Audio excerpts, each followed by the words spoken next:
ॐ सर्ववेदान्त सिद्धान्त गोचरं तमगोचरं गोविन्दं परमानन्दं सद्गुरुं प्रणतोऽस्म्यहम्। বিবেক চূড়ামণির যে বিষয় এ সম্বন্ধে আপনারা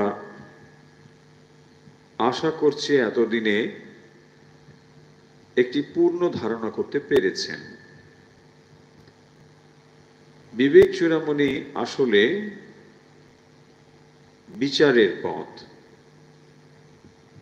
যে বিষয়ে আমরা কর্মের দিক থেকে, ভক্তির দিক থেকে বা জ্ঞানের দিক থেকে চর্চা করে থাকি, বেদান্ত সেই বিষয়কেই বিবেক চূড়ামণির দ্বারা, বিচারের দ্বারা কিভাবে আত্মতত্ত্ব লাভ করা যায় সেই বিষয়ে আমাদের সাহায্য করে। এখন প্রশ্ন হতে পারে যে বিচারের দ্বারা কি আমরা সত্যকে লাভ করতে পারি? বিচারের দ্বারা যতদূর লাভ করা যায় নিশ্চয়ই তা আমরা লাভ করতে পারি। এখন বিচার জিনিসটি বুদ্ধির কাজ,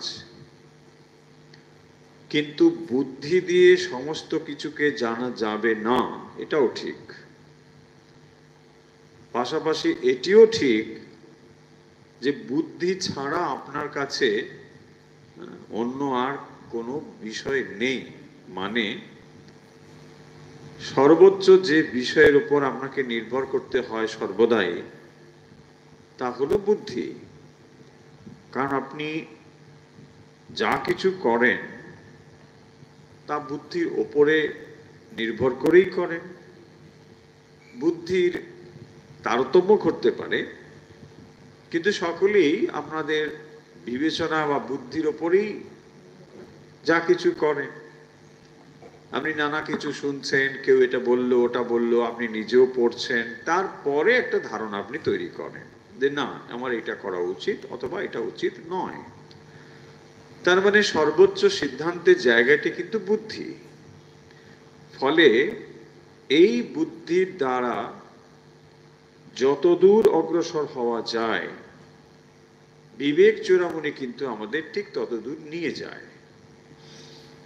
তাই বিশ্লেষণ বা বিচারের যে কোনো জায়গা নেই, এটা যেন আমরা মনে না করি। কারণ আমরা যা বা যেভাবে আমরা চিন্তা করছি, যেভাবে আমরা আচরণ করছি, এসবই কতগুলো সিদ্ধান্তর ওপরে আপনার বিশ্বাস, তার উপরে চলছে। আপনি ধরেই নিয়েছেন সকালবেলা ঘুম থেকে ওঠা ভালো। ধরুন এটা আপনি শুনেছেন, বিবেচনা করেছেন, তারপরে সিদ্ধান্ত নিয়ে অ্যাকশন করছেন। যদি মনে করেন যে ওঠাটা ঠিক নয়, সেটাও আপনার বুদ্ধি আপনাকে বলেছে, তাই না? অর্থাৎ আমি বলতে চাইছি, যা কিছু আপনি করছেন, সেটা ভালো হোক মন্দ হোক, সবটাই আপনার বুদ্ধির ওপরেই আপনি করছেন।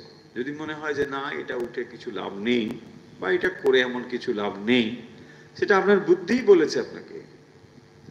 বলতে চাইছি, শাস্ত্র হোক, বাইরের যে কোনো মানুষই আপনাকে যা কিছু বলুক, সমস্ত কিছু আপনি আপনার সিদ্ধান্ত নেন বুদ্ধি থেকেই। তাহলে যদি আপনার জীবনে কোনো পরিবর্তন আনতে হয়, প্রথম সেটা আনতে হবে বুদ্ধি স্তরে, তাই না? ধরুন আমি উদাহরণ দিচ্ছি মানে বোঝার জন্য। এতদিন ধরুন আপনি কফি খেতেন, আপনার ধারণাই ছিল কফি খাওয়া ভালো, তাই আপনি কফি খেতেন। এখন আপনি জানতে পারলেন, যেভাবেই হোক না কেন, যে না, কফির থেকে চা খাওয়াটা ভালো। জাস্ট উপমা হিসেবে বলছি। এবার আপনি কি করছেন, কফিটাকে ছেড়ে দিলেন, চাটা শুরু করলেন, বলছেন না আমার এটাই আমি এখন মনে করছি এটাই ভালো, আমি নানা দিক থেকে বিবেচনা করতে পারি, সেটা বই পড়ে হতে পারে, ডাক্তারের কথা হতে পারে, যে কিছু হতে পারে।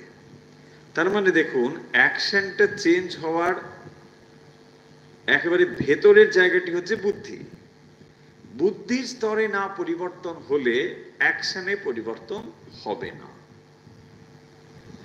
তাই দেখবেন এই যে বিচারের জায়গাটি এখানেই কিন্তু রয়েছে। তার মানে আপনাকে যতবার যে কেউ বলুক না কেন, আপনি যদি বুদ্ধির কাছে কনভিন্সড না হন, কিছুতেই আপনি চেঞ্জ করবেন না, তাই না? এটাই তো স্বাভাবিক, মানুষের বুদ্ধি এইখানেই। অন্যান্য প্রাণীদের ক্ষেত্রে এটা অন্যভাবে কাজ করে, কিন্তু মানুষের ক্ষেত্রে এটা এইভাবে কাজ করবে। আপনাকে কনভিন্সড হতে হবে যে না এটা ভালো। ধরুন সকালবেলা হাঁটা, বলছে হ্যাঁ এটা ভালো। আপনি হয়তো জানেন ভালো, কিন্তু অ্যাকশনটা শুরু হচ্ছে না, কারণ এটা বুদ্ধির স্তরে এখনো সিদ্ধান্ত ঠিক সেই স্তরে এখনো আসেনি। শুনেছেন ভালো, কখনো হয়তো একটু ভুলক্রমে হেঁটেও ফেলেন, কিন্তু যখন মনে হবে যে না এটা ছাড়া কোনো ব্যাপারই না, হাঁটতেই হবে, তখন দেখবেন আপনি কোনো কথা ছাড়াই হাঁটবেন। যদি কেউ বলে হাঁটতে যাবেন না, তবু আপনি হাঁটবেন না। তার মানে বুদ্ধির স্তরে পরিবর্তন হলে জীবনের সমস্ত স্তরে তার প্রতিফলন পড়বে। তাই বিবেক চূড়ামণি আমাদেরকে যেভাবে অ্যাপ্রোচটা করে, এটি আসলে বুদ্ধি স্তরের অ্যাপ্রোচ। আপনাকে কতগুলো জিনিস একেবারে স্পষ্টভাবে বিচার করে দেখিয়ে দেওয়া হচ্ছে, এইগুলোতে যদি আপনি কনভিন্সড হন, বুঝতে পারেন, তাহলে দেখবেন যে হ্যাঁ আমি নিশ্চয়ই এটাকে গ্রহণ করতে রাজি আছি।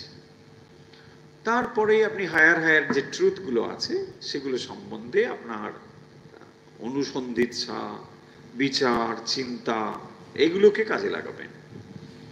ফলে বিবেক চূড়ামণি আপনার গোড়াতে গিয়ে কাজটা করে, একেবারে সমস্যার মূল জায়গাটাতে চলে যায়। যে আমরা যে এই জীবনে সুখ হোক দুঃখ হোক যা কিছু পাচ্ছি, ধরুন আপনি যদি কিছু সুখও পান, সেটা স্থায়ী হচ্ছে না। দুঃখ মিশ্রিত সুখ কিছুটা কিছুটা হয়তো পাচ্ছেন, কারো ক্ষেত্রে আবার দুঃখটাই বেশি, সুখ হয়তো একটু কম, আবার কারো উল্টোটাও হতে পারে, কারো মিশ্রিত হতে পারে। যাই হোক না কেন, এখন এই যে সমস্যা বলছে এটাকে, এর পেছনে মূল যে ব্যাপারটি, কেন এটি হচ্ছে, দেখুন আমরা যদি বলি একটা ইমিডিয়েট কজ আর একটা হলো মানে একেবারে প্রিন্সিপাল কজ।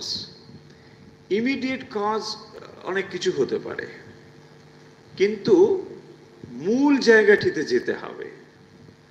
ধরুন আপনার কোথাও একটু ব্যথা হচ্ছে, সেটা ডাক্তারও একটা মেডিসিন দিয়ে ব্যথার ওষুধ দিয়ে কমিয়ে দিল, ঠিকই আছে, এটা আপনার সরাসরি সঙ্গে সঙ্গে ব্যথাটা কমে গেল, কিন্তু এই ব্যথাটা একটা কারণ থেকে তো হচ্ছে, এমনি তো হবে না।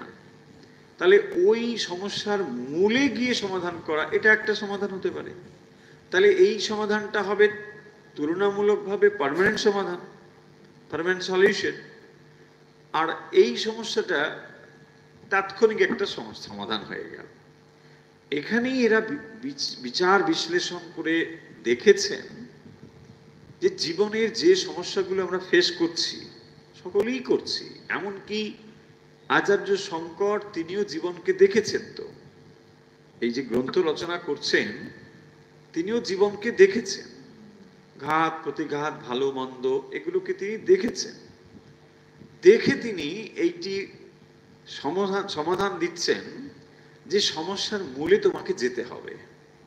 তুমি যদি সমস্যার মূলে না যাও, তার একটা সমাধান একদিক থেকে হয়তো হবে, কিন্তু আবার 10খানা সমাধান মানে সমস্যা এসে হাজির হবে। তাই হয়ে চলেছে আমাদের।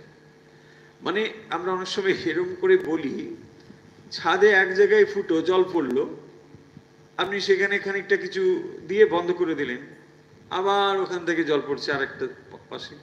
এই কাণ্ডই তো আমাদের জীবন। দেখুন, একটা ফুটো বন্ধ করছেন তো ওদিকে 10টা ফুটো খুলে গেল, মানে ছাদ পুরো ঝরঝরে, ঝল পড়ছেই ঝল পড়ছে। তার খানিকটা এখানে ফুটো বন্ধ করতে করতে ওখানে 10টা ফুটো হয়ে গেল। এই তো চলছে। এরা তখন দেখছেন, দেখো এইরকম করে তো সমস্যা হবে না সমাধান। মূল যদি তুমি সমস্যাটাকে বুঝে নাও আর ওখানে যদি কাজ করো, তাহলে একটা সমাধান কিন্তু ভালোভাবে হবে। দেখুন, তাহলে এরা কোন লেভেলে কাজটা করছে এই জায়গাটাকে বুঝতে হবে। শাস্ত্র আমাদের কোন লেভেলে কাজ করে। আমরা আসলে কি চাই দেখুন, একটা তাৎক্ষণিক সমাধান চাই। না এখন আমার কি হবে, ও করেছে, মারো একটা, ওকে একটা ঘুষি দিয়ে দাও। আরে না না, এরকম করে হবে না, তাই না? কেউ হয়তো আপনাকে ধরুন একটা কিছু প্রতিবাদ করলো, কিছু একটা করলো, মেরে ফেললো, মুক্ত সঙ্গে সঙ্গে না ওকে মেরে ফেলো, ওকে না ওকে মেরে দেন, আরো কিছু। ঠিক, এটা একটা তাৎক্ষণিক সমাধান হতে পারে, কিন্তু কেন এগুলো হচ্ছে এর আরো গভীরে তো যেতে হবে। এরা একেবারে গভীরে গিয়েছে।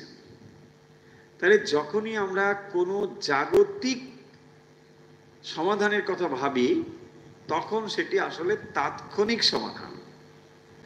আর যখন আমরা পারমার্থিক স্তর থেকে তার সমাধানটাকে ভাবছি, তখন সেটা হবে পার্মানেন্ট সলিউশন। এটা হলো তফাৎ।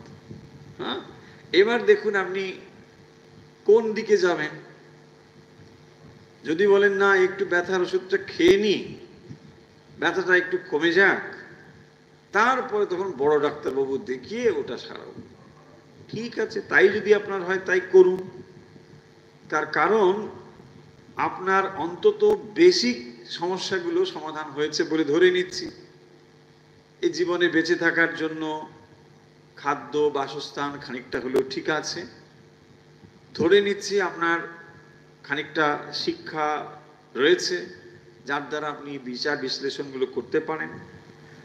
তাহলে এখন তো আপনার উচিত একটু পার্মানেন্ট সলিউশনের দিকে যাওয়া, নাকি চিরকাল ওই খালি এখানে একটু ওখানে একটু রিপেয়ারিং জব করে হবে। তাহলে প্যাচ ওয়ার্ক করে করে তো বেশি দিন হবে না, তাই না? আপনাকে একটু সমাধানের দিকে যেতে হবে, এটাই এখানে বলছেন। এবং শাস্ত্র পাঠের দ্বারা আমরা অ্যাকচুয়ালি এই কাজটাই করছি, যে আমাদের জীবন সমস্যার আমরা গভীরে যাব, সেখান থেকে আমরা কি সমাধান করতে পারি সেটাকেই দেখব। তাই জন্য আমরা, আপনি জপ বলুন, ধ্যান বলুন, আধ্যাত্মিক অভ্যাস বলুন, যা কিছু সবই কিন্তু সমাধানের, মানে খুব গভীরে, সমস্যার গভীরে গিয়ে সমাধানের চেষ্টাকেই বলা হবে আধ্যাত্মিক ক্রিয়াকলাপ, বিশ্লেষণ, বিচার, যা কিছু। আশা করছি এতদূর পর্যন্ত আমরা জিনিসটা একটা ধারণা করতে পেরেছি। যে না হলে কি হবে জানেন, এই শাস্ত্র পাঠ আর জীবনের সঙ্গে আমরা মেলাতে পারবো না। কেন এগুলো আমরা পড়ছি? এক সময়, বিশেষ করে ছোটবেলার সময় যখন অঙ্ক টঙ্কগুলো পড়তে হতো, তখন মনে হতো যে কেন এইগুলো পড়তে হচ্ছে, এই অঙ্কগুলো পড়ে আমাদের হবে কি? কিছুতেই এটা বুঝতে পারতাম না, ওই বয়সে তো নয়। খালি দেখবেন এই হচ্ছে একটা চৌবাচ্চা ভরে গেল এত মিনিটে, তারপরে এত মিনিটে খালি হয়ে গেল, এসব অঙ্ক ছিল না, অ্যারিথমেটিক টেটিক ছিল এসব। আমি বললো চৌবাচ্চা ভর্তি কেন করার দরকার আছে, খালি করারই বা কি দরকার আছে, আমারই বা এইসব জেনে কি হবে? হ্যাঁ, যদি জল থাকে জল ভরে নাও বাবা, বৃষ্টি হলে বৃষ্টিতে করে দাও, নাহলে পাইপ দিয়ে ভরে নাও, যা কিছু করো, আমাকে কেন এর মধ্যে জড়াচ্ছে? হ্যাঁ, এত মিনিটে একটা পাইপে এত জল ঢুকলো, তারপরে দুটো পাইপ খুলে দেওয়া হলো, সেখানে ট্যাপটা দিয়ে এত জল বেরিয়ে গেল, কত সময় লাগবে তাহলে ভরতে? এইসব বলো, কি কাণ্ড এইসব, তাই না? পয়েন্টটা হলো, যদি এইগুলোর সঙ্গে জীবনের প্রয়োজনীয়তাটাকে না বুঝতে পারি, তাহলে ওটা আমাদের কিছুতেই না গুরুত্ব দিয়ে শিখতে পারবো না। কি দরকার, ওটা একটা আলাদা জিনিস, এটা একটা, তাই না? এবং তখন দেখবেন প্রথম প্রথম কেউ অ্যালজেব্রা শেখে, সেখানেও দেখবেন ওগুলো ঠিক বুঝতে পারে না। বাচ্চাদের ওগুলো তো বোঝানোই হয় না, মুখস্থ করে যাও a + b² আরে কি দরকার আমার, এ কেন, কি ব্যাপারটা কি, বি বা কি দরকার, এ বা কি দরকার, না ধরে নাও এ সমান এ, আমার দরকার দরকার দরকার কি? আর যে ধরেই নেবে তাহলে সবই ধরে নাও, আমার কি এসব চাপ, তাই না? এসব খুব মনে হতো। তো যখন আমরা বুঝতে পারলাম যে না, এগুলো একটা বিরাট প্রয়োজনীয়তা আছে, তখন এগুলো নিয়ে আর এই ধরনের সমস্যাটা ছিল না। ঠিক ঠিক এক্স্যাক্টলি এই কথাগুলো বলার তাৎপর্য হলো যে এগুলো যেন এমন না মনে হয় আমরা কতগুলো সাবজেক্ট যেমন স্কুলে কলেজে পড়েছি, একটা সাবজেক্ট পড়তে হবে, এটা পড়ে যাচ্ছি, ভালো লাগুক না লাগুক পড়ে। নো, এই যে জিনিসগুলো আমরা পড়ছি, এগুলো আপনি কোথাও পরীক্ষা দিয়ে সার্টিফিকেট দেখিয়ে বিরাট কোথাও একটা ধন্যবাদ নেবেন, এসব ব্যাপার নয়। কেন পড়ছেন তাহলে? আপনার জীবনের মূল্যবান সময় তাকে আপনি এই চিন্তার ভিতরে কেন নিয়ে আসছেন? কারণ এইগুলো আপনার নিজের জীবনের কাজে লাগবে, আপনার জীবনের সমস্যা সমাধানের জন্যই এগুলো। আমাদের জীবন যে যেখানেই থাকি না কেন, যত বড় যত ছোট যেখানেই জীবনের যেমন স্তরেই থাকি না কেন, এই সমস্যা কিন্তু সকলেরই সমান, এটা বুঝতে হবে। তাই যে শাস্ত্র বলছে না, তাহলে প্রথমে লিখে দিতে পারতো যে এটা এদের সমস্যা, তারা পড়বে, তাই না? ধরুন দেবেন এটা বই যখন আপনি কিনতে যাবেন, সেখানে ওপরে ক্লাস লেখা থাকে, এই শ্রেণীর জন্য এই বই। তাহলে এখানে তো বলা থাকতো এই বই অন্যরা পড়িবেন না, যাহারা কেবল আত্মজ্ঞান লাভ করিতে চাহেন তাহারাই পড়িবেন। তা তো নয়, তাই না? সিলেবাসের মতো থাকতো, লিখে থাকতো। তখন আপনি বুঝলেন এটা আমার জন্য নয়, এটা সবার জন্য। কেন না, এই সমস্যাটা সবার। আপনি ধনী হতে পারেন, নির্ধন হতে পারেন, অর্থবান হতে পারেন, প্রতিপত্তিশালী হতে পারেন, যশস্বী হতে পারেন, এই সমাধান আপনারও দরকার। তাহলে জীবনের যে কোনো পর্যায়ে আপনি থাকুন না কেন, এই সমস্যার সমাধান না হলে কিছুই হলো না। একটা হয়তো হলো, কিন্তু তার বিশেষ কিছু মর্যাদা লাভ কিছু নেই। কেন নেই? ধরুন আপনার খুব যশ নাম, আপনার ছবি ঘরে ঘরে হচ্ছে, ঘরে ঘরে হচ্ছে, একটু বাড়িয়ে বললাম, অতদূর হবে না। তো ধরুন কারো কারো বেশি থাকে, কল্লোট্টর, আপনার হাজার সমর্থক আছে, মানে মেনে নিন, কিন্তু তাহলেও আপনি নিজের কাছে ঠিক যেমন ছিলেন তেমনই আছেন। 10 জন আপনাকে নিয়ে অনেক নাচানাচি করতে পারে, হ্যাঁ, আপনার ছবি এখানে মোড়ের মাথায় সেখানে ঘুরছে, উত্তুম হচ্ছে, কিন্তু আপনি ঠিক দরজা বন্ধ করলে কি জিনিস, হ্যাঁ জানেন। এবং আপনার যে দুঃখ কষ্ট যন্ত্রণা যা রয়েছে, মনের ব্যথা, সে কিন্তু আপনার ওই নিভৃতেই হচ্ছে। মানে মূল সমস্যা হচ্ছে এই যে একদিন আমি মারা যাব, আমি শেষ হয়ে যাব, মৃত্যু ভয়, এগুলো জীবের আছে কি না?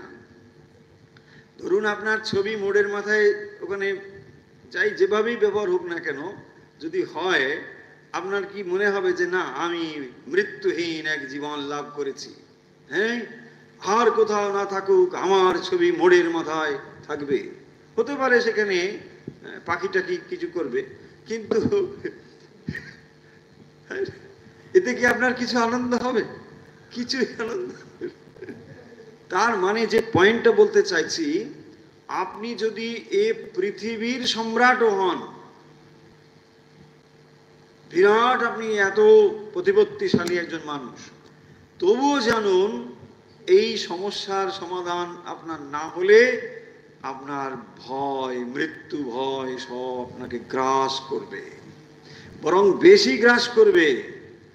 যত বড় মহান আপনি বলে এখানে সবাই আপনাকে পুজো করে, তত বেশি আপনার ভেতরে ভয় থাকবে, এরে বাবা সব চলে যাবে, কত ভালো ছিল, এরপর কি হবে, এসব চিন্তা হবে কি না? তাহলে মূল জায়গাটি হলো, যতদিন পর্যন্ত এই সমস্যার সমাধান না হচ্ছে, ততদিন জাগতিকভাবে আপনি যত মহান বলেই পরিচিত হন না কেন, যত বিরাট পুরস্কারেই আপনি ভূষিত হন না কেন, আপনি ঠিক যেখানে ছিলেন সেখানেই থাকবেন। বরং আপনার আরো কিছু উপাধি সংযুক্ত হচ্ছে, অহংকার আরো একটু বরং পলিশড হচ্ছে। ভাবুন, অধ্যাত্ম জীবন বিশ্লেষণ করে আপনাকে শিখিয়ে দিচ্ছে যে যেগুলোকে তুমি বিরাট বিরাট তোমার যশ প্রতিপত্তি ভাবছো, তুমি একটা বিরাট অ্যাচিভ করেছো বলে মনে করছো, এগুলো কি আসলে? এগুলো এক একটা হচ্ছে উপাধি, এবং সেই উপাধির দ্বারাই তুমি আসলে ঘুরছো।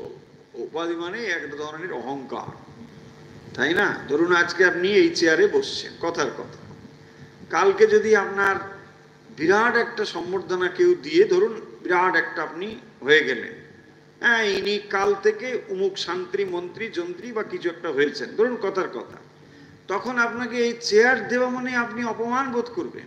ইস, এরা জানে না, হ্যাঁ হে ভগবান এদের ক্ষমা করো, এরা জানে না আমার স্থান কত উচ্চে, হে আমার চেয়ারে কোনো কুশান নেই, আমি কি করে বসতে পারি, হ্যাঁ তো অপমান করবার অধিকার এদের কে দিল?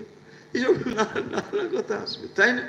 কেন হচ্ছে ভাবুন, আপনি তো সেই মানুষই আছেন, কিন্তু ওই যে হাওয়া আপনাকে দেওয়া হয়েছে, তাতে আপনার বেলুন এত ফুলে গিয়েছে।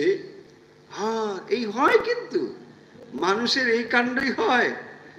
হ্যাঁ, একজন মানুষ দেখবেন স্বাভাবিকভাবেই সাধারণ মানুষ ছিলেন, তারপরে যেই তার আস্তে আস্তে প্রতিপত্তি এটা ওটা বাড়া শুরু করলো, সে নিজেকেও ভাবতে শুরু করলো যে আমি কি না কি হয়ে গেছি।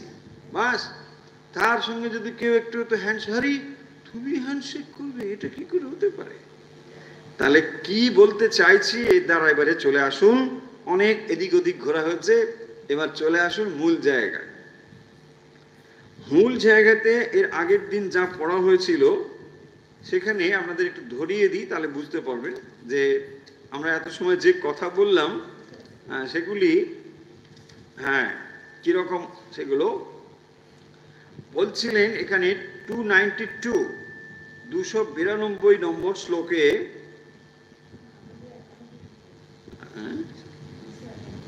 আচ্ছা 291 সেখান থেকেই যদি দেখেন তাও দেখুন, ওখানে একটি উপমা দেওয়া হয়েছে, যত্রৈষ জগতাভাসো দর্পণান্তপুরম যথা তৎ ব্রহ্মাহমিতি জ্ঞাত্বা কৃতকৃত্য ভবিষ্যসি।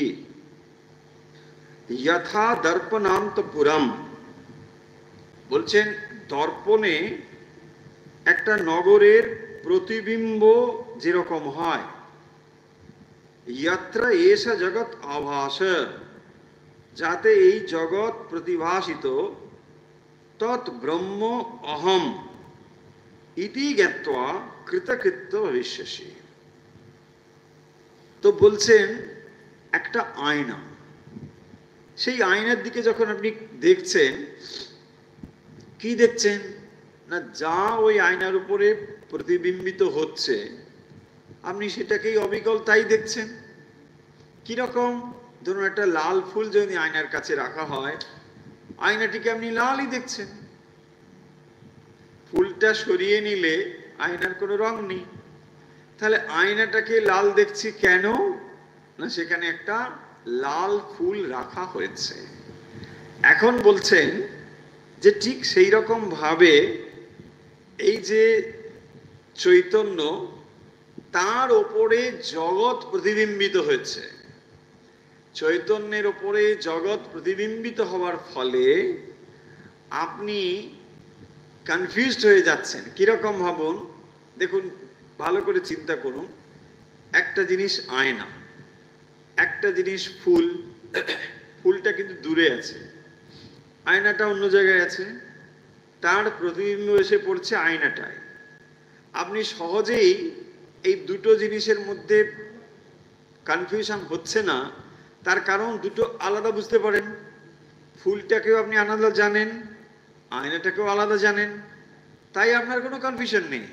এবার দেখুন তো, যদি ফুলটা আপনি না জানেন, ফুলটা আপনি জানেন না, কেবল আপনি আয়নাটাকেই জানেন, ধরুন ফুল জিনিসটি যে প্রতিবিম্বিত হয়েছে এই পোর্শনটা আপনার জানা নেই, তাহলে আপনি কি দেখছেন? না, লাল আয়না।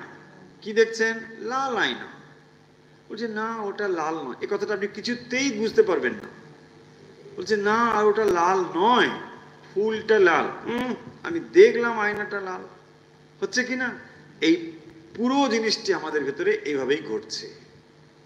তাহলে যেটাকে আমরা আত্মা বলছি, সেই আত্মা অখণ্ড সত্তা, তাকে ভাঙা যায় না। যায় না মানে কেউ ভাঙতে পারছে না তা নয়, এটা ভাঙার যোগ্যই নয়।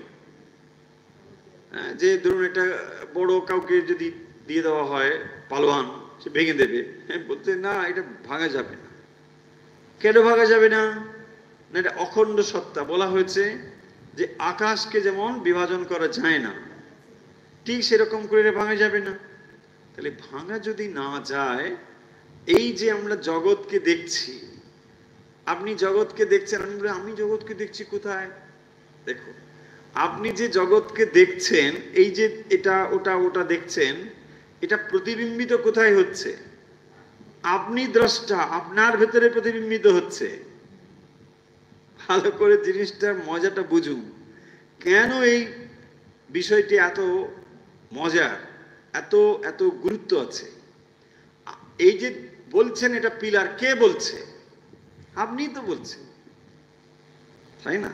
তাহলে আপনি বলছেন পিলার, উনিও বলছেন পিলার, তার থেকে আপনি সিদ্ধান্ত করছেন ডেফিনেটলি এটা পিলার। কিন্তু এমন একজন কেউ এসে বলতে পারে এটা পিলার নয়, এটা চৈতন্য। যিনি চৈতন্য দর্শন করেছেন, আত্মজ্ঞানী, তিনি বলছেন না না না না না, এটা পিলার বলছো কেন? এটা চৈতন্যই, এটাই সেই আত্মা। তিনি বলবেন। এখন যেই আমরা দেখছি, দেখুন আমরা জাগতিক বিষয় কিভাবে করি, মেজরিটি, আমরা মেজরিটি বলছি এটা এটা পাথর, সব পাথর, তাই না? কিন্তু কারা মেজরিটি? তারা সকলেই এই অজ্ঞানের মধ্যে রয়েছে। তো সকলে যখন অজ্ঞানের মধ্যে রয়েছে, তারা যেটা বলছেন আমরা সেটাকেই সিদ্ধান্ত বলে গ্রহণ করছি, তাতেই সমস্যাটা হচ্ছে। তাহলে যখন এটাকে আপনি পিলার বলে বলছেন, এইটা আপনার ভেতরে যেভাবে প্রতিবিম্বিত হয়েছে, সেই চৈতন্যের উপরে জড় প্রতিবিম্বিত হওয়ার ফলে আপনি এটাকে জড় বলেই দেখছেন। এই কথাটি এই শ্লোকের ভেতরে বলছে যে তৎ ব্রহ্ম অহমিতি জ্ঞাত্বা। তৎ ব্রহ্ম, কোনটি তাহলে ব্রহ্ম? ওই দর্পণটাই হলো ব্রহ্ম। আরে বাবা, ভাববেন না দর্পণ বলছে আমি রোজ সকালবেলা ব্রহ্ম দর্শন করি। কেন? না, সকালবেলা উঠেই আমি দেখি। ওটা ব্রহ্ম নয়, উপমা দেওয়া হচ্ছে। দেখ, এত শুনে শুনে কারো কারো বুদ্ধি এত তীক্ষ্ণ হয়ে গিয়েছে, যা উপমা দেবো এটাকে আক্ষরিক অর্থে ব্যবহার করে ফেলছে। মানে মুশকিল। বলছি আপনিই তো বললেন দর্পণই ব্রহ্ম। আমি তো সেই জন্য ঘুম থেকে কিছুই না দেখে চোখ বন্ধ করে আয়নার সামনে দাঁড়িয়ে মানে তারপরে এসব করি, ব্রহ্ম দর্শন করছি। তাহলে এই যে জগৎকে উদ্ভাসিত দেখছেন, দেখুন কিভাবে দেখছেন। জগৎকে আপনি বাইরে উদ্ভাসিত দেখছেন, আপনার ভেতরেও উদ্ভাসিত দেখছেন। কারণ এই প্রতিবিম্ব এসে পড়ছে আপনার শরীর মনের ওপরে। শরীর, মন, ইন্দ্রিয়, বুদ্ধি সব প্রতিবিম্বিত হয়ে পড়ছে, তারপরে এই সব দেখছেন।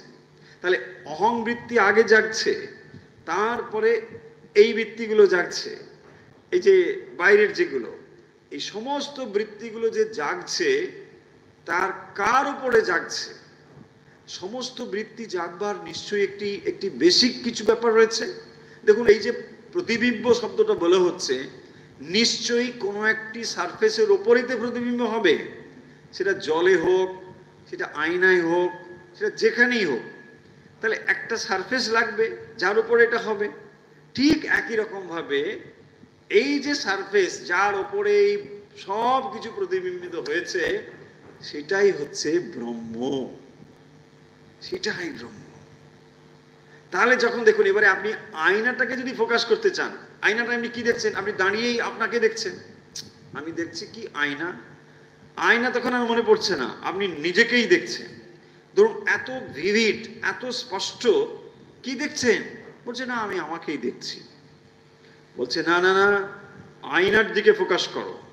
এবার দেখুন, যদি আপনাকে আয়নার দিকেই ফোকাসটা করতে হয়, তাহলে আয়নাতে যেগুলো দৃশ্য হচ্ছে ফোকাসটা সেখান থেকে সরাতে হবে কিনা? দৃষ্টিটা যদি ওখান থেকে সরান, কেবল তখনই তো আপনি আয়নাটাকে বুঝতে পারবেন আলাদা করে, তা নাহলে আয়না আছে বলে বুঝবেন কি করে? ধরুন একটা অত্যন্ত সুন্দর একটা আয়না যদি থাকে, যেখানে কোনোভাবেই প্রতিবিম্ব বলে বোঝার উপায় নেই, অনেক সময় কনফিউশন হয়ে যায় না? অনেক বড় বড় জায়গায় দেখবেন বিরাট সব গ্লাস ক্লাস দেওয়া আছে ওদিক ওদিক করে, তখন কোন দিকে যাবে না কনফিউশন, এদিকে গ্লাস না ওদিকে গ্লাস, না ওদিকে ডোর না ওদিকে কি, বোঝাই যায় না। তার মানে পরিষ্কার বোঝা যাচ্ছে, ঠিক এই রকম ভাবে যখন আপনার ভেতরে এই জিনিসটি প্রতিবিম্বিত দেখছেন, আপনি এত কথা শোনার পরেও কনফিউজ হয়ে যাচ্ছেন। কিন্তু বলছেন বাস্তবিক কোনো একটি জিনিস প্রতিবিম্বিত হতে গেলে একটি কোনো কিছুর উপরে তো প্রতিবিম্বিত হবে। দর্পণ এর মতো একটা ক্ষেত্র না হলে তার উপরে প্রতিবিম্ব হয় কি করে? সব কিছুর উপরে তো প্রতিবিম্বিত হবে না। তাহলে বলছেন এই সমগ্র জগৎ, জগদাভাস, জগৎ যে আভাসিত হচ্ছে, যেটাকে দেখা যাচ্ছে জগৎ বলে, এই জগৎটি আসলে ব্রহ্মের ওপরেই প্রতিবিম্বিত হয়েছে। তাই যখন আপনি জগৎকে দেখছেন, তখন ব্রহ্ম দৃষ্টিটা যেন এড়িয়ে যাচ্ছে। তাই যখনই আপনাকে ব্রহ্ম দৃষ্টি করতে হবে, তখন সমস্ত উপাধিগুলোকে সরাতে হবে। যদি বলা হয় আপনি একটা আয়না দেখছেন, একদম লাল আয়না দেখছেন, বারবারই দেখছেন, বারবারই লাল দেখছেন, কনফিউশন হচ্ছে আয়নাটা লাল নাকি ফুলটা লাল। ফুলটা কিন্তু আপনি জানেন না। বলছেন না না না, ওটা আয়নার রং নয়, ফুলের রং। কিন্তু আপনি কি দেখছেন? আয়নাটাকেই লাল দেখছেন। এত বিচার করার পরেও আপনি দেখছেন আয়নাটা লাল।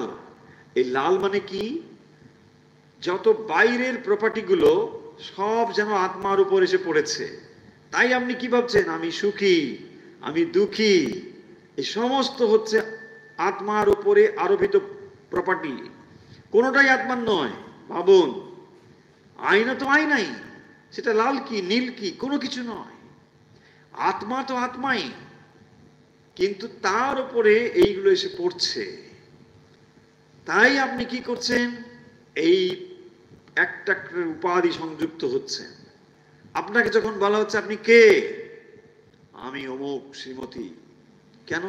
আপনি তো আত্মাই। বলছে না না না, আত্মা কি? ওসব না, আত্মতত্ত্ব বলবেন না, ভয় করে। আমি শ্রীমতী, ভয়ঙ্করই হতে পারে, সেটা আলাদা কথা, কিন্তু আমি শ্রীমতী।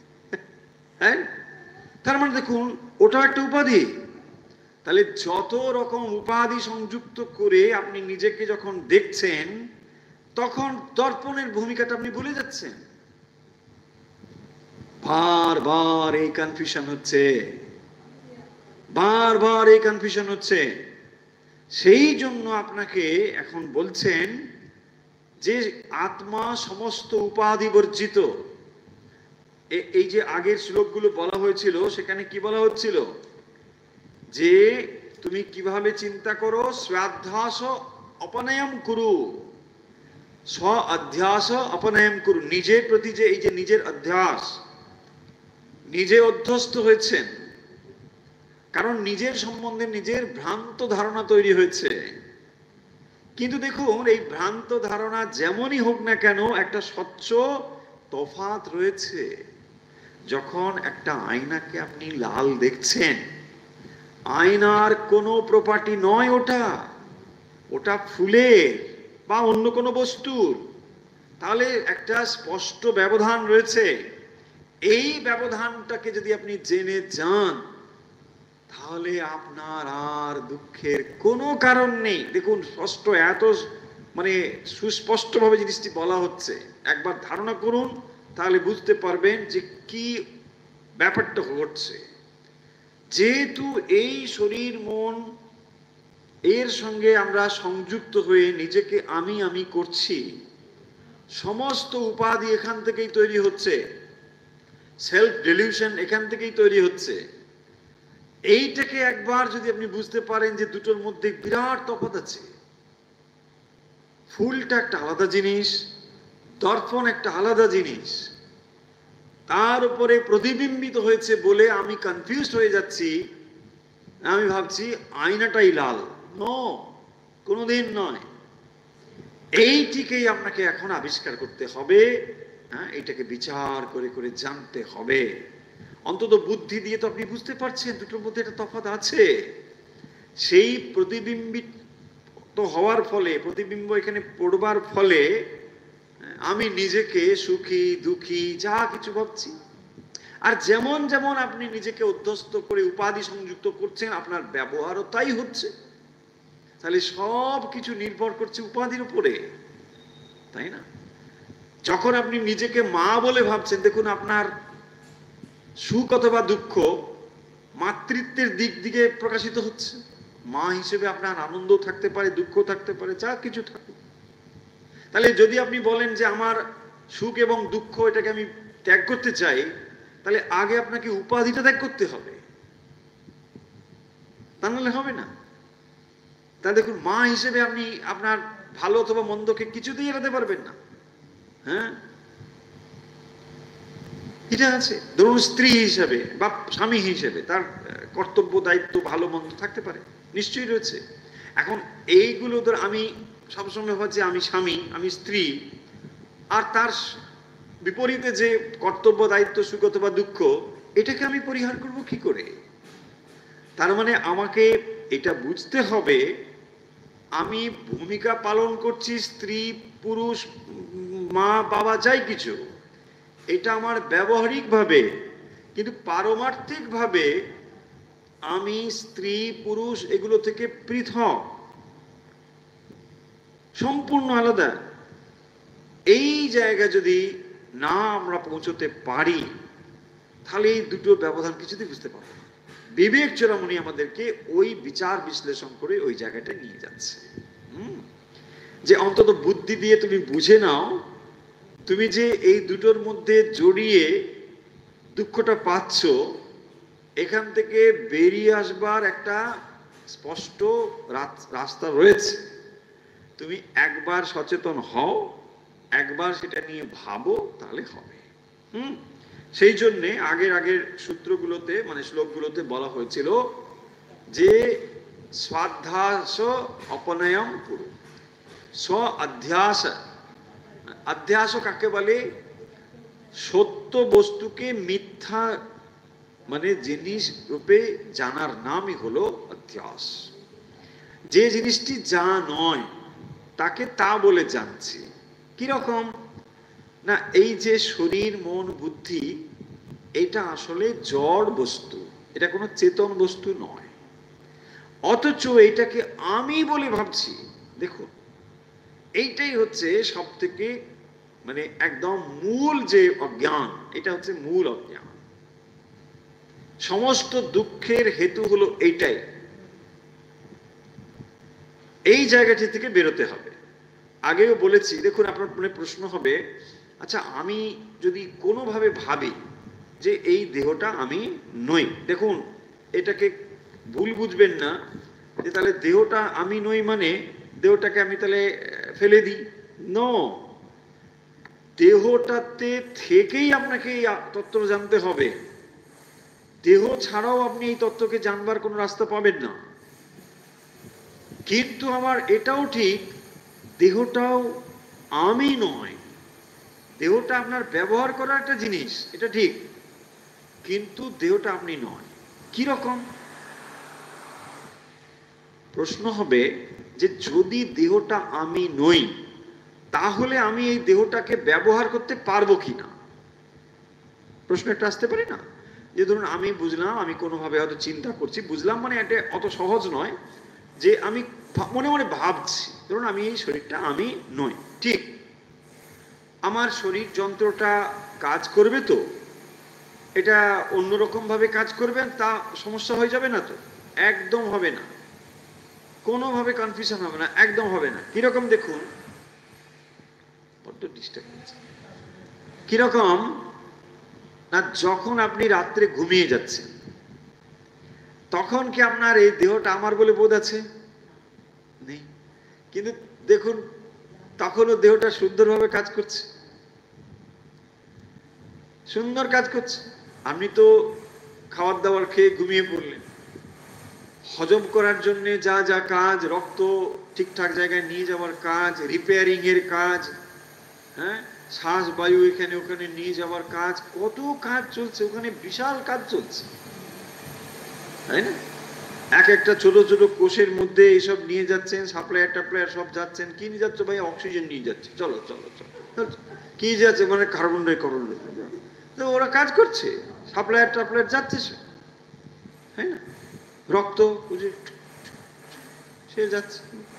আপনি কিছু জানেন? আপনি কিছুই জানেন না।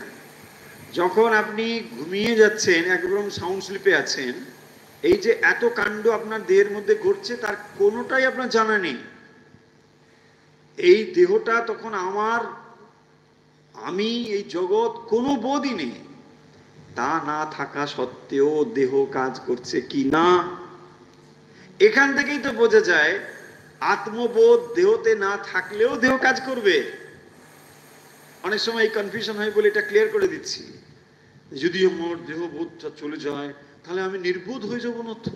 না, নির্বোধ হবেন না, বরং আপনি বোধের সর্বোচ্চ অবস্থায় পৌঁছবেন। আপনার বুদ্ধি বোধ অনেক বেশি পরিষ্কার হবে। তাহলে যখনই আমিত্ব এখান থেকে চলে যাবে, তখনও দেখবেন এটা কাজ করবে, এমন নয় যেটা কাজ করবে না। তাহলে এখন এটা কাজ করছে পুরো আমিত্ব সংযুক্ত হয়ে, তখন এটা আমিত্ব বিযুক্ত হয়ে কাজ করবে, এবং এটা খুব ভালোভাবেই কাজ করবে। এখন কাজ ভালোভাবে করতে পারছে না। কেন পারছে না জানেন? ওই সর্বদাই আমি আমি করছি বলে। ধরুন একটা ইনস্ট্রুমেন্ট তৈরি হয়েছে, এটা একটা ইনস্ট্রুমেন্ট, এটা ফাংশন আছে। এখন আমি যদি এটাকে আমার বুদ্ধি দিয়ে কোনোভাবে এটাকে ডিস্টার্ব করতে থাকি, তাহলে এটা যে ওয়েতে ফাংশন করার কথা সেভাবে করবে? করবে না। তাই এই ডিভাইসটা যেভাবে কাজ করবার দরকার, এই বিশ্ব প্রকৃতি এটাকে যেভাবে তৈরি করেছেন, এটা সেভাবে কাজ করতে পারছে না। কারণ সর্বদাই আমি এটাকে আমার মতো করে টেনে ধরছি। এ বলছে যে না, আমি ভগবান লাভ, ভগবান লাভ, দাঁড়াও, ভগবান আগে করতে হবে, তুমি যাও ওখান থেকে। সর্বদাই টেনে রাখছে। তার মানে যখনই এটার সর্বোচ্চ যে সম্ভাবনা, সেই সম্ভাবনাকে যেন আমরা নামিয়ে দিচ্ছি, তাকে আমরা সবসময় বিলম্বিত করছি। না, দাঁড়াও দাঁড়াও, এ তো যা দেখছি 10 জন্মেও হওয়ার কথা নয়। কে বলেছে আপনাকে? কেউ বলেনি, আপনি নিজেই সিদ্ধান্ত করে দিয়েছেন। তার মানে এই ইনস্ট্রুমেন্টটা যিনি তৈরি করেছেন, সেই ইনস্ট্রুমেন্টটা যেভাবে ফাংশন করার কথা ছিল, আপনি সেখানে অহং সংযুক্ত করে সেটাকে অন্যভাবে কাজ করতে দিচ্ছেন, ডিস্টার্ব করে দিচ্ছেন প্রতিবারে। সেই জন্যে এখানে আরেকটি সুন্দর উপমা ব্যবহার করেছেন আচার্য। তিনি বলছেন যে যখন কোনো নাটকে অভিনয় হয়, তখন কি হয়, অনেক রকম ভূমিকাতে অভিনয় করে। এখন এই অভিনয় করবার সময় এক একটা পোশাক পরতে হয়, এক একজনের এক এক রকম অভিনয় অনুযায়ী পোশাক থাকে। সেই রকম ভাবে সে যদি ওই পোশাকটা ধরুন অভিনয় করবার পরেও যদি না খোলে, তাহলে কেমন হাস্যকর হবে। তুমি বলছে না, সাজঘরে গিয়ে খুলে তো ফেলো, বলছে না আমি খুলবো না, আমার খুব ভালো লেগেছে। বলছেন সেটাও যেরকম হবে, আসলে এই যে তুমি মানব দেহ ধারণ করেছো, এটাও তোমার এক রকমের পোশাক। তো এই পোশাকটা তুমি কার উপরে পরেছো? মূল আসলে তুমি সেই চৈতন্য আত্মা। চৈতন্য আত্মার উপরে একরকম পোশাক পরে তোমাকে বলা হচ্ছে মানুষ, আর এরকম পোশাক পরে তাকে বলা হবে বাঘ, আর এরকম হাতি, উট, ঘোড়া, গাছপালা, এইসব হচ্ছে। তাহলে মানে এগুলো এক একটা ভূমিকাতে অভিনয় করবার জন্য এক একটা পোশাক। তো তাই জন্য বলছেন যে এই পোশাকটা তো আর তুমি নও, তাই না? পোশাকটা তুমি নও। বলছে না, কিছুতেই আমি খুলতে পারছি না। আরে পোশাক খুলতে পারবে না কেন? না, পোশাক খুললে আমি কি নিয়ে থাকবো? আরে পোশাক ছাড়া তুমি থাকবে, কিছুতেই এটা বিশ্বাস করতে পারছি না। সমস্যাটা বোঝা যাচ্ছে? যেহেতু এই পোশাকগুলো কি, এই পোশাকগুলো শুধু দেহ নয়, দেহর সঙ্গে সংযুক্ত যত উপাধি, এই সব পোশাকের মতো। সমস্ত পোশাককে আঁকড়ে ধরে আছি, সমস্ত ভূমিকাগুলোকে আমি একসঙ্গে চাই। না, এটা ফেলতে পারছি না। আরে এত পোশাক গরমে বাঁচবে না। বলছে না, আমি কোনোটাই খুলতে পারবো না। তাই না? এক একজনের এরকম আছে, দেখবেন সেই ছোটবেলার পোশাকটাও এখনো রেখেছে, মাঝে মাঝে বার করে একটু করে দেখে। হ্যাঁ, ব্যাস, এক সময় তিনি ইহাই ছিলেন। কি অবস্থা! এখনো সেই অতীতটাকে ধরে চলছে। সমস্ত কাপড় জামা সব রেখে দিয়েছে, না দিয়ে আসলে দেখাবে, দেখো তুমি ওরকম নয়, আমি ওরকম ছিলাম। কি অবস্থা! বলছি এই উপাধিগুলোকে তুমি যদি খুলে ফেলো, তখন তোমার আগের চেহারাটা দেখতে পাবে। রাজার পোশাক পরে আমাকে রাজার মতো দেখাচ্ছে, সবাই বলছে কি সুন্দর অভিনয় করেছো, কিছুতেই রাজার পোশাকটা আর খুলতে ইচ্ছে করছে না। হ্যাঁ, খুলবো না কেন? আরে খোলো, তোমার এখন আর ভালো লাগছে না, আবার একটা পড়তে হবে। কোথায় রাজা? হ্যাঁ, ছবি টবি তুলে দেওয়ালে দেওয়ালে রেখে দাও। তিনি রাজার ভূমিকায় অভিনয় করেছিলেন। আরে বাপরে! দেখুন তাহলে কিরকম এই পয়েন্টগুলো মনে হবে, আরে কি কথা বলা হচ্ছে। যখনই আপনি প্রগতির দিকে অগ্রসর করছেন, তখন এগুলো আপনার কাছে মূল্যবান হতেও হতে পারে। যখন আপনি এগুলোকে ছেড়ে এখন প্রস্থানের কথা ভাবছেন, আপনি এখন আত্মজ্ঞানের কথা ভাবছেন, তখন এগুলোর আর কোনো মূল্য নেই। দেখুন, দুটো জিনিসের তফাৎটা বুঝে অগ্রসর হবেন, তা নাহলে ভুল বুঝে যাবেন। বুঝে তাহলে কি ধর্মশাস্ত্র আমাদেরকে একেবারে একেবারে শূন্য করে দিতে চায়, আমাদের কিছুই রাখতে চায় না? ন, একটা জিনিস আপনার লাভ করবার জন্য আপনি চেষ্টা করেছেন, এখন সেটা বুঝে গিয়েছেন, এখন সেটাকে ফেলতে হবে। তাহলে যখন আপনি অভ্যুদয়ের দিকে অগ্রসর হচ্ছেন, অগ্রগতির দিকে অগ্রসর হচ্ছেন, তখন তার একটা ভ্যালু আছে। কিন্তু যখন আপনি যাত্রা শুরু করেছেন অন্য দিকে, তখন আর তার ভ্যালু নেই। আপনার ম্যাচুরিটি এসেছে, এখন আপনি কেন ওগুলো নিয়ে ভাববেন? এগিয়ে চলুন, এগুলোকে ফেলে দিতে হবে। বলছে এগুলো ফেলে দেবো? হ্যাঁ, ফেলে দাও, এগুলো আর দরকার নেই, তাই না? আপনি ক্লাস 1-এ ক্লাস 2-তে কি বইগুলো পড়েছিলেন, আর সেগুলো দরকার আছে? বলছে না, এগুলো থাক, আমি ফেলবো না, আমার হাতে খড়ি হয়েছিল, কি সুন্দর মানুষ। আরে ফেলে দাও, ইউ আর ম্যাচিউর এনাফ।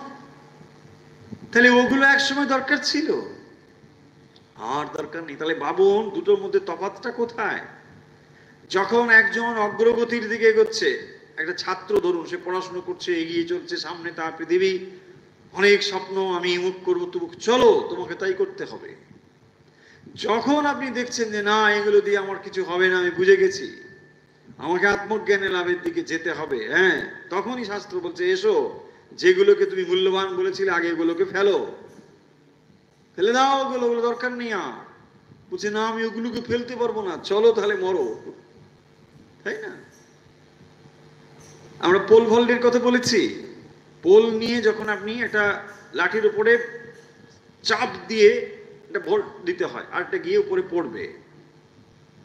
তো পোল ভোল্টের ক্ষেত্রে কি হয়, এটা দেখবেন বার রয়েছে, সেই বারটা এখান থেকে একটা জোরে প্রেসার ক্রিয়েট করে দিয়ে ওখানে লাফ দিয়ে পড়বে। যখনই লাফ দিয়ে পড়বে এই বারটাকে ফেলে দিতে হবে, তাই না? পোলটাকে ফেলে দিতে হবে। পোলটা যদি না ফেলে ক্রস করতে পারবে? তাহলে দেখুন দুটোর মধ্যে তফাৎটা ভালো করে বুঝে নিন। এক সময় শাস্ত্র আপনাকে বলছে যে এই চলো, এগিয়ে চলো, তোমাকে যেতেই হবে, পড়াশুনো করো, অগ্রসর, হ্যাঁ বলেছিল। আবার এই শাস্ত্রই বলছে এগুলো সব ফেলে দাও, এগুলোর কোনো মূল্য নেই, এগুলোর ওই পর্যন্তই মূল্য, আর বেশি কিছু হবে না। বলছে এগুলোতে আত্মজ্ঞান, না না না না, আত্মজ্ঞানের প্রশ্নই নেই। তুমি নাম চাও, যশ চাও, খ্যাতি চাও, প্রতিপত্তি চাও, হ্যাঁ তা হতে পারে, হবে, হয়েছে। এগুলোর কি মূল্য বুঝেছো? বুঝেছি। এবার ফেলতে চাও? যদি ফেলতে চাও ফেলে দাও, এগুলোর আর দরকার নেই। তাই যখনই আপনি এই বিচার বিশ্লেষণের কাছে আসছেন, আত্মজ্ঞান লাভের জন্য আসছেন, তখনই আপনাকে বলা হচ্ছে এই কথাগুলো দুটোর মধ্যে গুলিয়ে ফেলবেন না। হ্যাঁ, নালে মনে হবে কি শাস্ত্র বড্ড বেরসিক টাইপের লোকজন।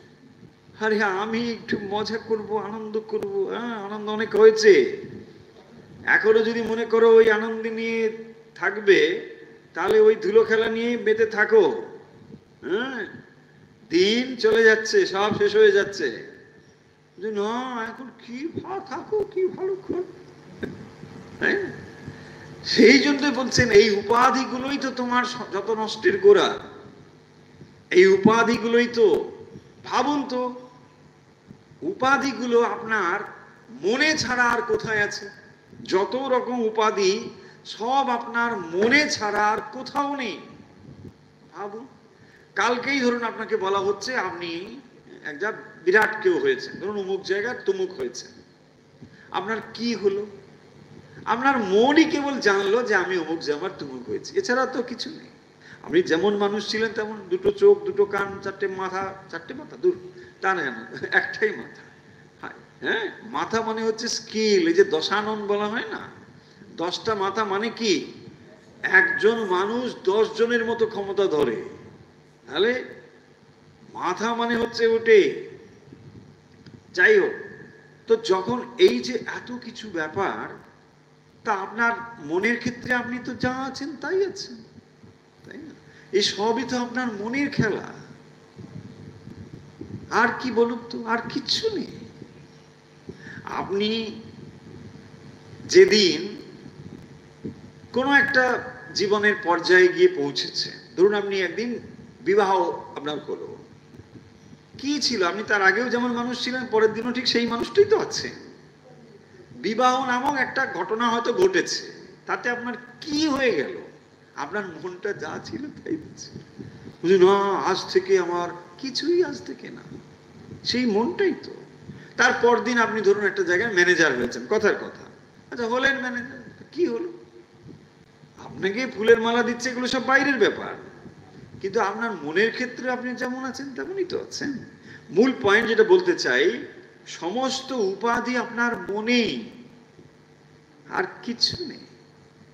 আপনার মনই এগুলোকে সব বহন করে চলেছে, আর সেখান থেকেই আপনি সুখ অথবা দুঃখ অনুভব করছেন।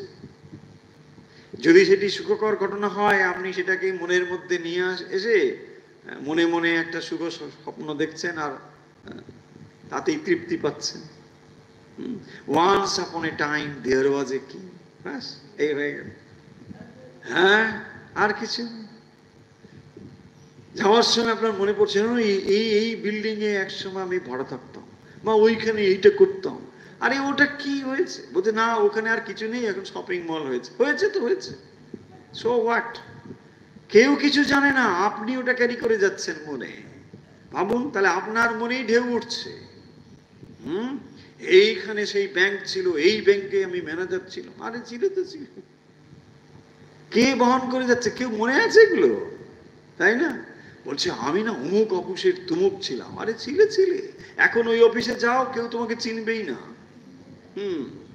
পাত্তাই দেবে না, বলছে এটা কে, সরাও এখান থেকে, একে ডিস্টার্ব করছে কেন? করবে তো। হ্যাঁ, আর যদি আপনি খুব পদমর্যাদার কেউ হন তাহলে তো আরো সমস্যা বেশি, তাই না? কারণ পদমর্যাদা থাকলে আপনাকে ক্ষমতা দিয়ে অনেক কাজ করতে হয়েছে, সেটা কারো অপ্রিয় হতে পারে, সে তো আপনার শত্রু হয়ে বসে আছে, গেলেই দেবে, তাই না? এই পাওয়া গেছে খপ্পরে ধরো। ফলে দেখুন, আমি যে পয়েন্টটা বলতে চাচ্ছি মজা করে হলেও, পুরো জিনিসটি আপনার মনেই আপনি তৈরি করেছেন। উপাধি এইগুলোকে বিশ্লেষণ করে করে আপনার মন থেকে আস্তে আস্তে আস্তে আস্তে ছাড়াতে হবে, তবেই আপনি সেই জায়গাতে যেতে পারবেন। এটাই আপনাকে পথ বলে দেওয়া হচ্ছে, যে একটা একটা পোশাক পরে পরে তুমি এত ভূমিকা অভিনয় করেছো, সেই পোশাকগুলোকে এখন হয়তো তুমি খুলে ফেলেছো, কিন্তু এখন মনে মনে বহন করে চলেছো। সেই ভূমিকা আজ আর নেই, কিন্তু মন বড় সেইগুলোকে বহন করে চলেছে। দেখুন কি অবস্থা। তাই বলছেন যে যদি ব্যবহারিক জগতে তুমি এটার মধ্যে থাকো বা বিশ্লেষণ করে দেখো, পারমার্থিক দিক থেকে এর কোনোটাই তুমি নও, এগুলো থেকে তুমি আলাদা। দেখুন, একজন রাজার ভূমিকা অভিনয় করলো, আবার একজন হয়তো সে কৃষকের অভিনয় করছে, আসলে তো সে এগুলো থেকে আলাদা, তাই না? ধরুন, একজন মানুষ যখন কেউ হয়তো বিরাট একটা ভূমিকা অভিনয় করে, বিখ্যাত হয়ে যায়, তখন আমরা কি করি, ওই ক্যারেক্টারের সঙ্গে ওই মানুষটার ব্যক্তিত্বকে মিলিয়ে দিই, হয় না? ধরুন, কেউ একজন কৃষ্ণের অভিনয় করেছে, বা কেউ হয়তো কোনো একটা ভূমিকা ভালো করেছে, তো আমরা কি বলি, এই লোকটা এরকম, বা রাবণ করলে পরে এই লোকটা ভীষণ খারাপ, রাবণের মতন একদম কি খারাপ, ওরকম ভাবি তো। কিন্তু বাস্তবিক তা নয়, সেটা তার অভিনয়, তাই না? সে ওটা করেছে, কিছু অর্থতত্ত্ব পেয়েছে, সেটা তার কলা রয়েছে, তার মধ্যে শিল্প রয়েছে, সেটা সে দেখিয়েছে, ভালো। কালকে অন্য ভূমিকা এলে সেটাও সে করেছে, এমন তো নয় যে সে এটা করেছে মানে আর, সে তো অভিনেতা, অভিনয় করাটাই তার পেশা, সেটা করেছে। এই যে ব্যাপারটি, তার মানে একটা ভূমিকা সে অনায়াসে ফেলে দিয়েছে। যে ধরুন কৃষ্ণ সেজেছিল, সে বলছেন হ্যাঁ আমি কৃষ্ণ, হ্যাঁ আরে কৃষ্ণ নয়, এখন তুমি গ্রামের চাষা করো। বলছে হ্যাঁ ঠিক আছে। এবার সে কি করছে, তার সেরকম পোশাক, একটা ছেঁড়া জামা টামা পরে, তা সে বলছে না আমাকে এখন ওই কৃষ্ণের মতো বাঁশি নিয়ে আসো। আরে তুমি এখানে বাঁশি বাজি কি করে? ওই পোশাকটা আর চলবে? চলবে না। তাহলে ওই উপাধি আর চলবে না। তাহলে দেখুন, এই সমস্ত উপাধিগুলোই হচ্ছে আমার সুখ দুঃখের কারণ। অথচ আত্মা কোনো উপাধি যুক্ত নয়। তাই বলছেন এখানে উপমা দিয়ে আচার্য বলছেন যে যখন একটি ভূমিকাতে কেউ অভিনয় করে, তখন সেই পোশাকগুলোকে সে যেমন ফেলে দেয়, এই রকম করে বিচার করে করে এই পোশাকগুলোকে ফেলে দাও, কোনোটাই সত্য নয়, এগুলোকে ফেলে দাও, দিয়েই দেখো তোমার ভেতরে সেই আত্মা কেমন বিরাজ করছেন। তুমি এগুলোর থেকে সম্পূর্ণ পৃথক, এবং এগুলোর থেকে সম্পূর্ণ আরো বেশি মূল্যবান। তুমি যদি রাজার ভূমিকা করতে পারো, তুমি জানো যে তুমি এই রাজার থেকেও অনেক বড়। তুমি যে যে ভূমিকা অভিনয় করতে পারো, তার থেকে তুমি আরো আরো অনেক বড়, কারণ এই ভূমিকাটাই তোমার সব নয়, আরো অনেক ভূমিকা তুমি করতে পারো। এর পাশাপাশি রয়েছে অহংবৃত্তি, উপাধি সংযুক্ত অহংবৃত্তি। দেখুন, উপাধি শুধু হবে না, তার সঙ্গে অহং রয়েছে। যখনই আপনাকে বলা হচ্ছে আপনি অমুক জায়গার ম্যানেজার, সঙ্গে সঙ্গে আপনার অহংকারটা মানে 10 হাত বড় হয়ে যাবে, তাই না? হরে বাপ রে বাপ। তাহলে দেখুন, অহংবোধ এটা আমাদের উদ্দেশ্য নয়, এটা উপায়।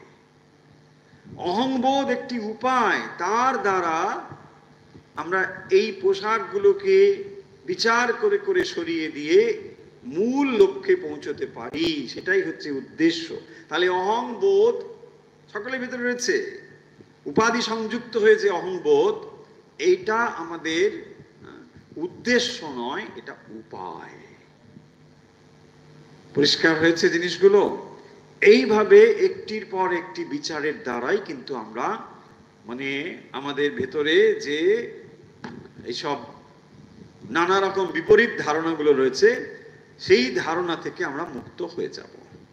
তখনই আমরা বুঝতে পারবো আধ্যাত্মিক জীবন কাকে বলে, কোন জায়গায় কাজ করতে হবে। দেখুন, সমস্যাটা যদি আপনি খুব ভালো করে বুঝতে পারেন, যত সমস্যা ক্লিয়ার হবে আপনার কাছে, সমাধান তত সুন্দর হবে। তা নাহলে আপনার কাছে কি হবে, কি আছে একটু বলেছে গুরুদেব, হরি পুজো করি, একটু করি, নানা রকম করে যাচ্ছে। কেন করছি, লাভ কি, এটা করে আমার কি হবে, মানে আমার সমস্যাটা কোথায়, এইটা তো জানতে হবে। কি আমার সমস্যা, আমার কেন জীবনে দুঃখ, বারবার কেন আমি জীবনে দুঃখ পাচ্ছি, মূল জায়গাটা আমাকে করতে হবে। এইখানেই আপনাকে কাজ করতে হবে, যে এইবারে আমাকে ঘুরে দাঁড়াতে হবে। তখনই আমরা বুঝতে পারবো আসল সমস্যাটা কি এবং তার সমাধানটা কি। সারা জীবন ধরে, হয়তো জীবনের পর জীবন ধরে আমাদের এই ডিটেকশন গুলো করতে করতেই এগোতে হবে। ট্রায়াল এন্ড এরর দিয়ে তো জীবন। এই করতে করতে দেখবেন একদিন কোনোদিন কোনো জন্মে হয়তো আমরা মূল সমস্যার একেবারে কাছাকাছি পৌঁছে যাব, যে এই কিন্তু মূল জায়গা, শয়তান এখানেই আপনাকে কাজটা করতে হবে। আর এই যে লড়াই, এটা তো কারো বিরুদ্ধে লড়াই নয়, নিজের বিরুদ্ধে নিজের। মজাটা বুঝুন, যদি এইটা অপরে কেউ হতো, ওরে বাপরে কি কাণ্ড হতো, তাই না? কিন্তু এই যুদ্ধ আপনার নিজের বিরুদ্ধে। তার মানে প্রতিদিন আপনি নিজেকে আবিষ্কার করার মধ্যে এগোচ্ছেন, প্রতিদিন নিজেকে নতুনভাবে উন্মোচিত করছেন, নিজের প্রতিদ্বন্দ্বী আপনি নিজেই। আমরা বলি না অনেক সময় better tomorrow. Yes, better tomorrow মানে আজকের দিন আপনি যেভাবে অতিবাহিত করেছেন, নিজেকে যেভাবে আবিষ্কার করেছেন, কালকের দিন আপনার সেই প্রচেষ্টাতে আরো একটু মহান হয়ে উঠবে, আরো একটু সুন্দর হয়ে উঠবে। তাই হবে বেটার টুমরো। সেইভাবেই আমাদের জার্নি। তাহলে বিবেক চূড়ামণির কথা আমরা এখানে শেষ করছি। বিবেক চূড়ামণি দেখুন মোটেই বোরিং নয়। যদি এটা বোরিং হয় তাহলে হয় এটা আমাদের ঠিক মতো ধারণা হচ্ছে না, আর না হলে এটা আমরা বোঝাতে পারছি না। এই দুটোর যে কোনো একটা কিছু হবে। যদি এটা ঠিক ঠিক ধারণা করতে পারেন তাহলে বুঝতে পারবেন যে এত মজা রয়েছে, এত আনন্দ রয়েছে এর ভেতরে। কারণ এই যদি আপনার মাথায় একটু অন্তত ঢোকে তাহলে জানবেন এটা বিরাট কাজ হলো, একটা বিরাট সমস্যার আপনার সমাধানের দিকে আপনি এগোচ্ছেন। সেই জন্য বলা হয়েছে স্বল্পম অপ্যস্য ধর্মস্য ত্রায়তে মহতো ভয়াৎ। অল্পস্য, সামান্যতম হলেও, কারণ এটা একটা বিরাট টার্গেট। এত বড় টার্গেটের যদি অল্প একটু অ্যাচিভমেন্ট হয় তাও তো বিরাট, তাই না? আপনি একটা ধরুন অলিম্পিক খেলাতে হেরে গিয়েছেন, কথার কথা, এটাও তো একটা খবর হবে, বিরাট ব্যাপার, তাই না? অলিম্পিকে তিনি হেরে গিয়েছেন, অলিম্পিকে যাওয়াটাই তো একটা বড় ব্যাপার। তাহলে আপনি এই টার্গেটটা করে ধরুন 10 বার ফেলিওর হয়েছে, আমি কথার কথা বলছি, তাহলেও জানবেন প্রত্যেকটা ফেলিওরে আপনার জীবনকে উচ্চতায় তুলে দিচ্ছে। কারণ আপনি তো যা তা টার্গেট করেননি, বিশাল টার্গেট করেছেন।